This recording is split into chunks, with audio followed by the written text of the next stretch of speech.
Hello दोस्तों, नमस्कार। दोस्तों, आज हम बात करने जा रहे हैं डाकू वीरप्पन की।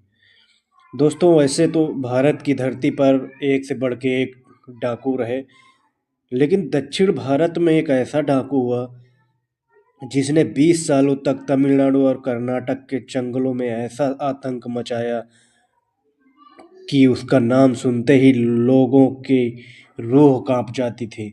वह इतना निर्दयी, खूंखार, खतरनाक था कि उसको पकड़ने के लिए दो राज्यों की पुलिस परेशान थी।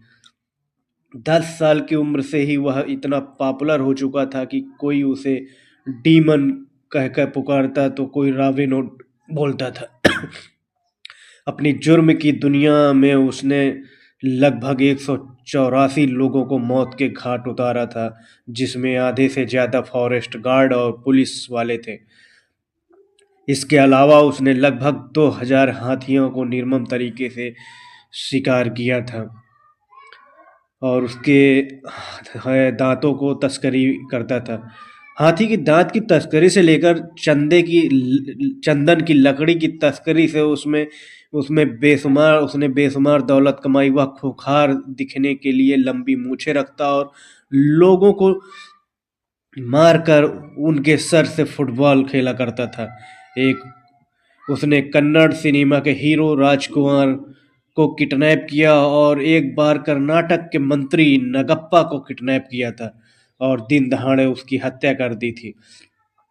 उसकी दरिंदगी से परेशान होकर कर्नाटक और तमिलनाडु सरकार ने उसके ऊपर 4 करोड़ रुपए का इनाम रखा था।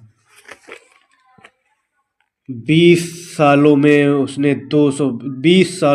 ऊपर 220 करोड़ खर्च करने के बाद भी पुलिस उसे कभी जिंदा नहीं पकड़ सकी। तो आइए जानते हैं भारत के सबसे खूंखार डाकू वीरप्पन के बारे में। वीरप्पन का जन्म 18 जनवरी 1952 को कर्नाटक के गोपीनाथम गांव में हुआ था। तमिल परिवार में पालन पोषण हुआ। उसका परिवार चरवाहा था, जिसके कारण वीरप्पन बचपन से ही जंगल के आसपास जाता रहता था। उसके चाचा शिकारी थे, तो वह उन्हीं के साथ जंगल में शिकार के लिए जाया करता था और शिकार करते हुए उनको बचपन से देखता रहता था। यही सब देखते हुए उसका बचपन गुजरा और धीरे धीरे वो बड़ा हुआ। जब भी वो जंगल जाता तो शिकारियों को हाथी का शिकार करते हुए बड़े गौर से देखता था। धीरे धीरे वीरप्पन को भी हाथी का शिकार करने और उससे पैसे कमाने का काम जो है वो आकर्षित करने लगा। वीरप्पन का जो निशाना था वो बहुत अचूक था। हाथियों का शिकार शुरू करने के बाद वह 17 साल की उम्र में पहली बार उसने जंगल में एक फॉरेस्ट गार्ड की हत्या कर दी।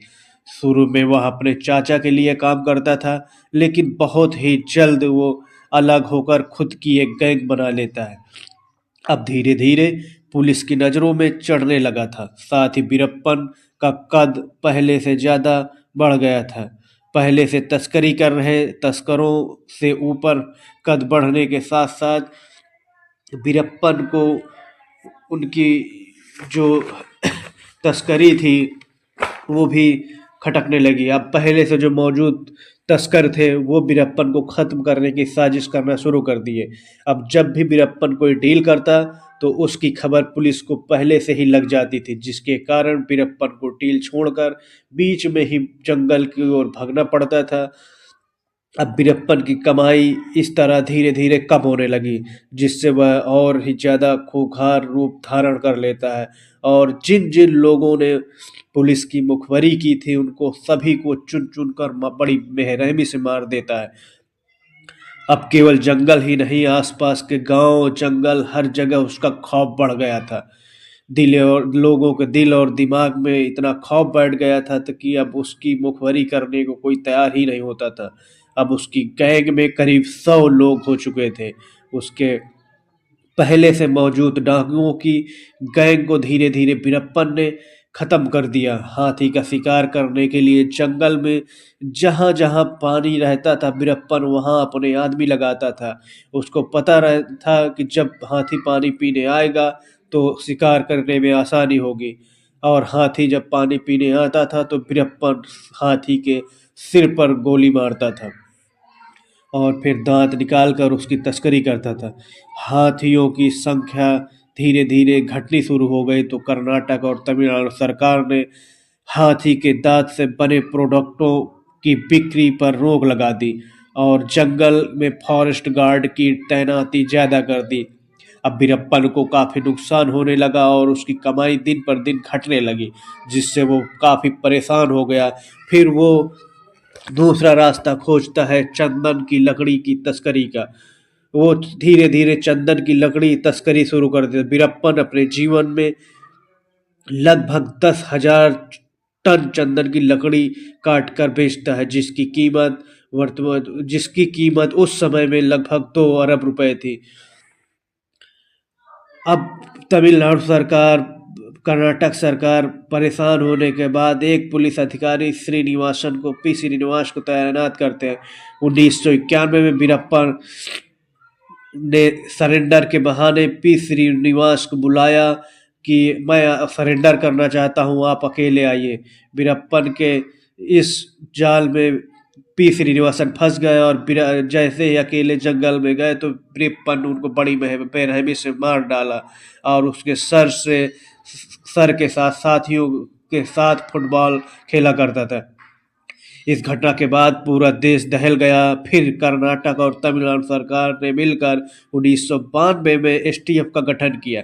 इसकी जिम्मेदारी फोर्स के चीफ वाल्टर देवराम को दी गई। फरवरी 1992 में एसटीएफ ने बीरप्पन के राइट हैंड गुरुनाथम को मार गिराया, जिससे बीरप्पन के मन में पुलिस के खिलाफ बदले की भावना और दिल में बदले की आग बहुत ज़्यादा बढ़ गई। और इसके बाद 3 महीने के बाद उसने रामपुरा पुलिस स्टेशन को लूटा, पुलिस वालों के हथियार लूटा, पुलिस वालों की हत्या करके पुलिस स्टेशन पे आग लगा दी। उसके बाद बीरप्पन एक फेक डील की अफवाह फैलाता है, जिसके चलते एसपी हरिकृष्ण और एसआई शकील अहमद सहित अपनी 5-7 लोगों की टीम के साथ डाकुओं को पकड़ने के लिए जंगल चले जाते हैं और बीरप्पन ने एसपी और एसआई सहित कुल 7 पुलिस वालों की हत्या कर देता है। अब सरकार लोग बहुत दहशत में आ जाते। इसके बाद बीरप्पन आईपीएस ऑफिसर के गोपाल कृष्णन को टारगेट करता है और खुद को पकड़ने के लिए गांव में पोस्टर लगवाता है और चैलेंज करता है कि आईपीएस गोपाल कृष्णन, मुझे दम है तो पकड़ के दिखाए। उनके उकसावे पे गोपाल कृष्ण आ जाते हैं और वो खुद एक एक कार में अलग कुछ लोगों के साथ और एक बस में लगभग 22 सिपाहियों, फॉरेस्ट और पुलिस के बलों के साथ वो जंगल की ओर निकल पड़ते हैं। बीरप्पन ने पहले से ही वहाँ जिस रास्ते से बस को गुजरना था वहाँ लैंडमाइंस लगा रखी थी। जैसे ही बस उसके करीब जाती है पूरा बस उड़ जाती है और उसके खरपच्चे उड़ जाते हैं। बस में मौजूद पूरे 22 लोग मार मार दिए जाते हैं। गोपाल कृष्णन भी घायल होते हैं। वो बच जाते हैं क्योंकि वो दूसरी पीछे वाली गाड़ी में थे। अब दोनों राज्यों की सरकारें बीरप्पन के कहर से परेशान हो चुकी थी। फिर साल 2003-4 में तमिलनाडु की मुख्यमंत्री जयललिता ने के विजय कुमार को एसटीएफ को लीड करने की जिम्मेदारी देती है। जयललिता ने एसटीएफ को बीरप्पन को जिंदा या मुर्दा पकड़ने की खुली छूट दी थी। के विजय कुमार 10 महीने का समय लगा देते हैं, उसकी एक एक चाल को देखते हैं, एक एक एक्टिविटी को बहुत बारीकी से उसके वीडियो देखते हैं। एक दिन क्या हुआ, वीडियो देखते देखते उनकी नज़र बीरप्पन के एक उसमें पड़ी। वो किताब पढ़ने की कोशिश कर रहा था लेकिन शायद उसे सही से दिखाई नहीं दे रहा था। अब इस जानकारी को उन्होंने पुष्टि करने के लिए लोगों को लगाया। बाद में पता चला कि बीरप्पन को एक मोतियाबिंद की बीमारी है, जिसका इलाज करवाने के लिए वो जल्द ही सेलम के एक हॉस्पिटल में जाने वाला है। और ये फिर उसको सटीक जानकारी के लिए विजय कुमार को चाहिए थे उसी के गैंग के सदस्य। तो किसी बहुत मशक्कत करने के बाद वीरप्पन के दो आदमियों को वो अपने पुलिस मुखबरी में शामिल कर लेते हैं। और वो मुखबरी करते करते एक दिन पता चलता, मिलने को बुलाते हैं। एक दिन पता चलता है कि वीरप्पन सेलम के एक अस्पताल में 18 अक्टूबर को इलाज कराने जाएगा। ये मुखबरी पुलिस को पता चलती है तो पुलिस पहले से ही वहाँ पे एक एम्बुलेंस की व्यवस्था करती है। और उस मुखबिर को कहा जाता है कि आप वीरप्पन को किसी तरीके एम्बुलेंस तक लेके आएंगे। और उसमें मौजूद ड्राइवर और एक सहायक, जो कि एसटीएफ के ही आदमी रहते हैं, और ड्राइवर के रूप में एसटीएफ और सहायक को बैठा दिया जाता है। अब जैसे ही वीरप्पन आता है, पता चलता है कि वीरप्पन के साथ 3 और आदमी हैं हथियार सहित। अब वीरप्पन एम्बुलेंस में बैठता है। एम्बुलेंस में बैठ के पहले से आगे एसटीएफ की पूरी फोर्स मौजूद रहती है। और आगे जाके एक ट्रक के द्वारा एम्बुलेंस को घेरा जाता है। और जैसे ही गाड़ी रुकती है, वैसे ही उसमें मौजूद एसटीएफ का ड्राइवर और सहायक तुरंत उतर के भागते हैं। जितनी देर में वीरप्पन को पता चलता, तब तक वो घिर चुका था। पुलिस अनाउंस करती है कि वो सरेंडर कर दे, लेकिन इतना साधारण कैसे हो सकता था? वो आदमी सरेंडर कर नहीं सकता था। तो उसने जैसे ही सरेंडर की आवाज़ सुनी, उसने गोली चलाना शुरू कर दिया। बहुत देर के बाद इतनी गोलियां चली, जिसके बाद वीरप्पन को मार गिराया गया। तो दोस्तों, ये रही खूंखार डाकू वीरप्पन की कहानी।